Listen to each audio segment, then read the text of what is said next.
नमस्कार प्रिय भक्तों, आप सभी का दिन शुभ और मंगलमय हो। आज आप सुनिए पुरुषोत्तम मास की कथा। अध्याय 4।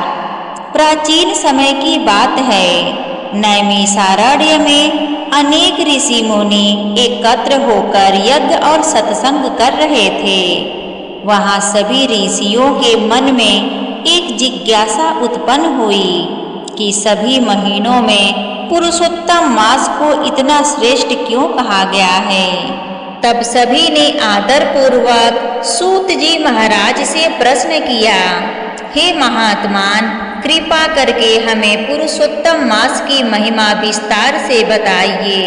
इस मास में किए गए व्रत, दान, जप और भक्ति से मनुष्य को क्या फल प्राप्त होता है। सूत जी बोले, हे ऋषियों, आप सभी बड़े भाग्यशाली हैं जो इस पुरुषोत्तम मास की कथा सुनने की इच्छा रखते हैं। यह मास स्वयं भगवान विष्णु को अत्यंत प्रिय है। जो मनुष्य श्रद्धा और भक्ति से इस मास का पालन करता है, उसके अनेक जन्मों के पाप नष्ट हो जाते हैं और उसे भगवान की कृपा सहज ही प्राप्त होती है। सूत जी ने आगे कहा कि एक समय देवर्षि नारद जी वैकुंठ धाम में भगवान श्री हरि के दर्शन करने पहुँचे। वहाँ उन्होंने भगवान विष्णु को प्रसन्न मुद्रा में देखा। नारद जी ने विनम्र होकर पूछा, हे प्रभु, संसार के जीव दुखों से घिरे रहते हैं। वे अनेक प्रकार के पाप और मोह में फंस जाते हैं। कृपा करके ऐसा सरल उपाय बताइए जिससे साधारण मनुष्य भी आपकी कृपा प्राप्त कर सके। भगवान विष्णु मुस्कुराकर बोले, हे नारद, मैं तुम्हें एक अत्यंत गुप्त और कल्याणकारी रहस्य बताता हूँ। जब अधिक मास आता है तब वह पुरुषोत्तम मास कहलाता है। यह मास मेरे ही स्वरूप के समान पवित्र और श्रेष्ठ है। जो मनुष्य इस मास में स्नान, दान, जप, कथा, श्रवण और व्रत करता है, वह मेरे धाम को प्राप्त होता है। भगवान ने कहा, अन्य महीनों में किए गए पुण्य का फल सीमित होता है, किंतु पुरुषोत्तम मास में किया गया थोड़ा सा पुण्य भी अनंत गुना बढ़ जाता है। इस मास में जो व्यक्ति गीता का पाठ करता है, तुलसी की पूजा करता है, दीप दान करता है और गरीबों को अन्न दान देता है, उस पर मेरी विशेष कृपा होती है। नारद जी ने पुनः प्रश्न किया, हे प्रभु, यदि कोई मनुष्य अत्यंत गरीब हो और बड़े बड़े यज्ञ या दान करने में समर्थ ना हो तो वह क्या करे। भगवान बोले, हे नारद, मैं भाव का भूखा हूँ। यदि कोई व्यक्ति सच्चे मन से मेरा स्मरण करे, एक दीपक जलाए, तुलसी को जल अर्पित करे या भूखे को भोजन करा दे तो मैं उससे अत्यंत प्रसन्न होता हूँ। पुरुषोत्तम मास में किया गया छोटा सा सत्कर्म भी महान फल देने वाला होता है। इसके बाद भगवान विष्णु ने एक कथा सुनाई। एक नगर में एक निर्धन ब्राह्मण रहता था। वह बहुत धर्मात्मा था, परंतु उसके पास धन नहीं था। उसकी पत्नी भी पतिव्रता और भगवान की भक्त थी। दोनों बड़ी कठिनाई से अपना जीवन व्यतीत करते थे। एक दिन नगर में कुछ संत आए और उन्होंने पुरुषोत्तम मास का महात्म्य सुनाया। ब्राह्मण और उसकी पत्नी ने निश्चय किया कि वे इस मास में भगवान की भक्ति करेंगे।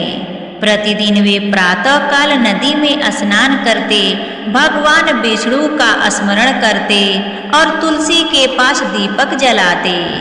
उनके पास दान देने के लिए कुछ नहीं था, फिर भी वे अपनी सामर्थ्य अनुसार एक रोटी गाय को और थोड़ा अन्न पक्षियों को दे देते थे।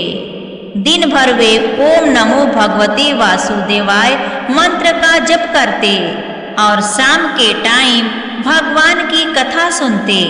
उनकी भक्ति देखकर भगवान विष्णु अत्यंत प्रसन्न हुए। एक रात भगवान ने स्वप्न में उस ब्राह्मण को दर्शन दिए और कहा, हे भक्त, तुम्हारी श्रद्धा और भक्ति से मैं बहुत प्रसन्न हूँ। तुम्हारे सभी दुख शीघ्र दूर होंगे। कुछ दिनों बाद उस नगर के राजा को योग्य और ईमानदार व्यक्ति की आवश्यकता हुई। लोगों ने उस निर्धन ब्राह्मण का नाम सुझाया। राजा ने उसे राज्य कार्य सौंप दिया। धीरे धीरे उसकी गरीबी दूर हो गई और उसका जीवन सुखमय हो गया। किंतु धन प्राप्त होने के बाद भी वह विनम्र बना रहा और भगवान की भक्ति करता रहा।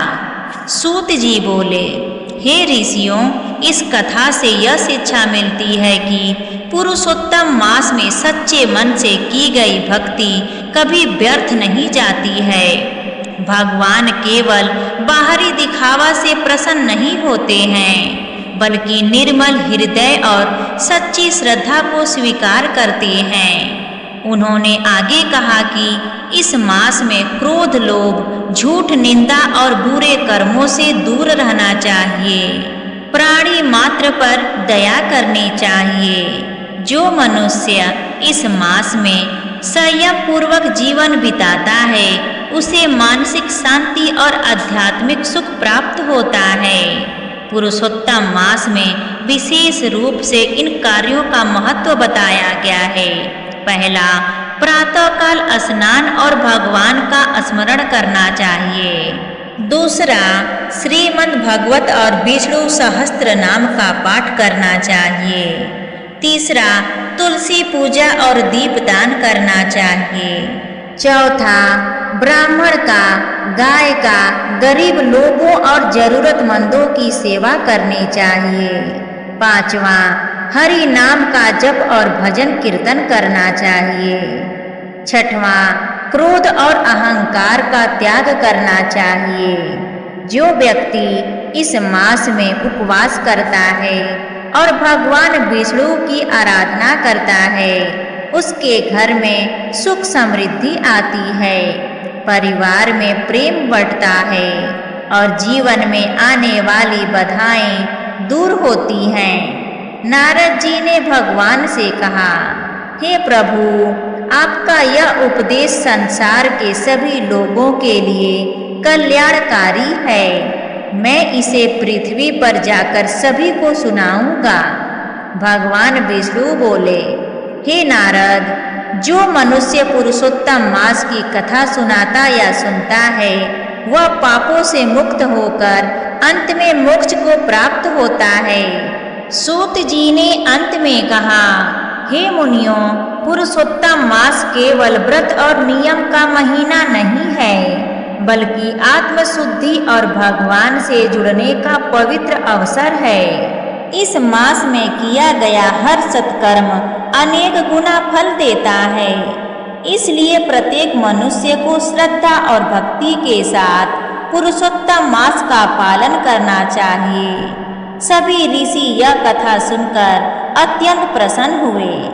उन्होंने भगवान विष्णु का स्मरण किया और पुरुषोत्तम मास की महिमा का गुणगान किया। इस कथा से हमें यह शिक्षा मिलती है कि सच्ची भक्ति, श्रद्धा और सेवा ही भगवान को प्रिय है। धन और वैभव से अधिक महत्व निर्मल हृदय का है। पुरुषोत्तम मास आध्यात्मिक उन्नति, पुण्य और भगवान की कृपा प्राप्त करने का श्रेष्ठ समय है। जो व्यक्ति इस मास में सदाचार, दया और भक्ति का पालन करता है, उसका जीवन सुख, शांति और समृद्धि से भर जाता है। प्रिय भक्तों, यहाँ पर पुरुषोत्तम मास की कथा अध्याय 4 समाप्त होती है। अगर आपको यह कथा अच्छी लगी हो तो कमेंट करके जरूर बताइए और हमारे चैनल आरवी नई कहानियाँ को सब्सक्राइब करना ना भूलिए। प्रेम से बोलिए पुरुषोत्तम भगवान की जय, विष्णु भगवान की जय।